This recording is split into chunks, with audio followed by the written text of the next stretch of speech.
ان لوگوں کا اخلاص جو ہے وہ ہمارے قلوب کو منور کر رہا ہے الحمدللہ۔ اور بڑی خوشی کی بات ہے، مجھے تو سچی بات ہے کل معلوم ہوا کہ مولانا راشد اپنے مدرسے کے محتمم ہیں۔ مجھے کل معلوم ہوا کہ اپنے مدرسے کے شیخ الحدیث ہیں۔ ابھی اجلاس ہوا 3 نومبر کو دلی میں نے مولانا راشد صاحب سے یہ کہا کہ بھائی ذرا ہمیں چاہیے بہترین اچھے محنتی طلباء، 60 طالب علم دے دیجئے، 3 استاذ دے دیجئے تاکہ وہ ان کی دیکھ بھال کریں۔ میں نے یہ دیکھا کہ مولانا راشد خود موجود ہے، نہ کہیں اسٹیج پر نظر آئے، نہ کسی اہم جگہ نظر آئے، بالکل سب سے بڑے خادم کی طرح سے پوری رات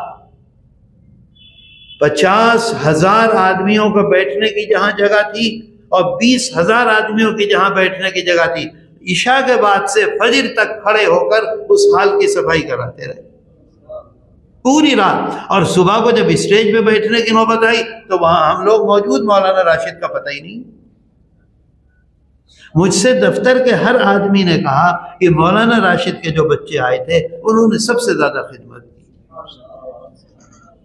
تو اللہ کا یہ احسان ہے، میں ان کے منہ پہ نہیں کہنا چاہیے، پتہ نہیں کب گڑبڑ ہو جائے، لیکن سچی بات کہتا ہوں کہ اللہ کا یہ شکر ہے، اس کا احسان ہے کہ جمعیت علماء راجستھان کو ایسا صدر مل گیا۔ یہ دعائیں مولانا نصیب الدین کی، یہ دعائیں مولانا معروف کی، یہ دعائیں مولانا، یہ لوگ بھی کھڑے ہو جاتے ہیں کہ صاحب ہم بنیں گے، لیکن اخلاص ہے، کوئی مقصد نہیں ہے، چاہتے ہیں کہ کام آگے بڑھے، دنیا کے لیے نہیں، آخرت میں اس کا بدلہ چاہتے ہیں۔ یہ لوگ ان کو آگے کر دیا۔ میں حقیقتاً کہہ رہا ہوں، کوئی ایسی بات نہیں، یہ اللہ کا شکر ہے، اس کا احسان ہے۔ اور انہوں نے فوراً آرڈر جاری کیا کہ تم کو آنا ہے۔ میرے 2 پروگرام تھے، اسے کینسل کیے کیونکہ مولانا کے احسانات مجھ پر بہت ہیں۔ آج سے نہیں ہیں، 15 سال 20 سال ہو گئے۔ سب سے پہلے میں نے ان سے کہا کہ مجھے جودھ پور جانا ہے۔ کہاں ہے جودھ پور؟ کہنے لگے یہاں سے 500 کلومیٹر میں۔ کہا میں پہنچ جاؤں گا۔